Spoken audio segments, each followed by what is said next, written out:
საკმაოდ მოცულობითი სატელეფონო მიმოწერები და ასევე საუბრები, როდესაც ერთმანეთს უკავშირდებოდნენ.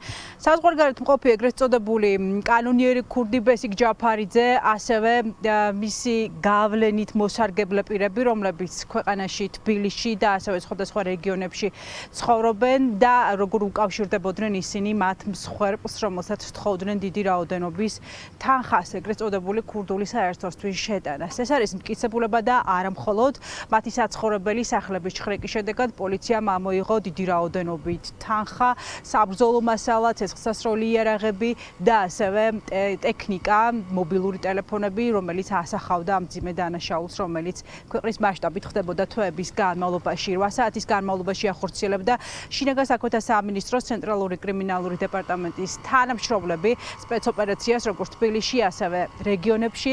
სპეცოპერაციის შედეგად ჯამში დაკავდა 29 პირი, ხოლო პასუხისგებაში დაუსწრებლად მიეცა 3 პირი, მათ შორის არის ბესიკ ჯაფარიძეც, ეგრეთ წოდებული კანონიერი ქურდი, რომელიც საზღვარგარეთ იმყოფება და დაუსწრებლად პასუხისგებაში მიეცა ასევე პენიტენციურ დაწესებულებაში მყოფი 2 პირი, რომელიც ასევე მონაწილეობდა ეგრეთ წოდებულ ქურდულ გარჩევებში.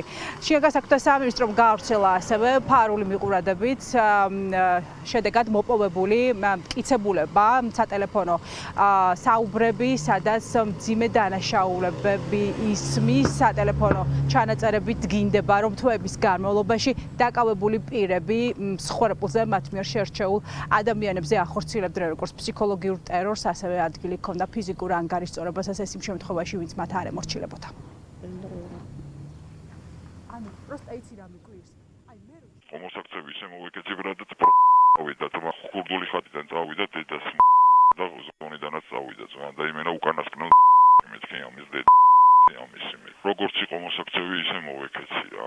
თავზე ვაფრთხე და აი რავი, კაროჩე რა, აღარ გავაგრძელებ. სამი შვილი მომიკვდეს თუ ყველაფერს არ ვაკეთებდი, ძმაო, რომ გაიქცული ჩავრიცხო, ძმაო, აი ის იმ დონეზე ვარ გაჭედილი, ყველაფერს ჩალიჩო. ჩემი ბიძაშვილი დათო, შუაში გეთ ყველაფერს ვიჩალიჩო შეუკანა რა. აი ხა მე შენ გეტყვი რაღაცა, ჩემი დედას აღარ დაურეკო. თუა ჩამოხდა მანქანიდან. 1500 ლარი ძმა დაიდება 5000 ლარი. სამსაათზე უეწელი ჩაუ. ეს თუ ერთო ჩაგერი. ფული მოიტა ჩემი თუა წაგატო მანქანა. გელოდები აი ეს მეცი ასე დაგმეცი. საათამდე ჩაური. აი გელოდები ფული მოიტა დროზე. რა პირით მაგინებს შეხედეთ, შეხედეთ. მე მეუღლე ლეზოს აქან ჩაუ. აქან შენი დედი. მე თალგე დედის ლეზო თალგე შენ დედი. შენ არის კაი ბიჭი ხარ, მე მაქვს პრეტენზია შეთანხმე. საათი მეიპარე, მიგონა დენზე ყავდა. შეერთებული, რამდენი სიმონ მოქმედება, მანავე დატოპლა გინდა? არ მინდა, რა გადაუჭი უხლებს. პულს მოვაჭი. მეორე ჩამერთო და შენ მიგო დედის შენ დედას.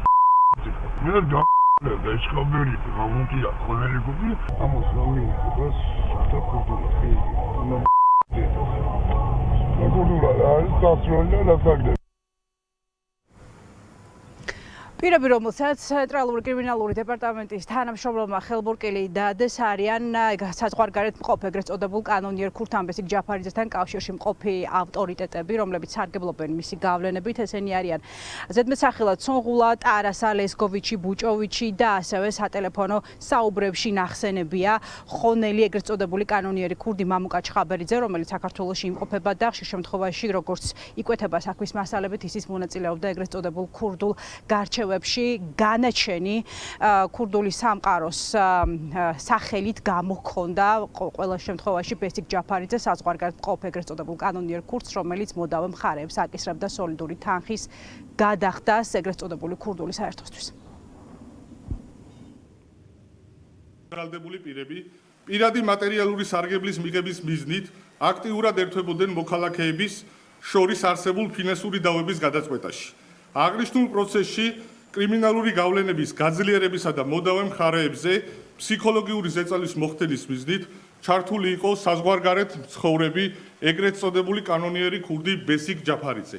ბრალდებულები საზღვარგარეთ მყოფ კრიმინალურ ავტორიტეტთან შეთანხმებით მოდავე მხარეებთან ერთად პერიოდულად აწყობდნენ ეგრეთ წოდებულ ქურდულ გარჩევებს დისტანციური კომუნიკაციისა და პირადი შეხვედრების დროს ბესიკ ჯაფარიძე კრიმინალურ სამყაროს წესებისა და ეგრეთ წოდებული ქურდული ტრადიციების შესაბამისად იღებდა საბოლოო გადაწყვეტილებებს, რომელთა საფუძველზეც ერთ-ერთ მხარეს მეორე სასარგებლოდ სოლიდური თანხის გადახდა ეკისრებოდა.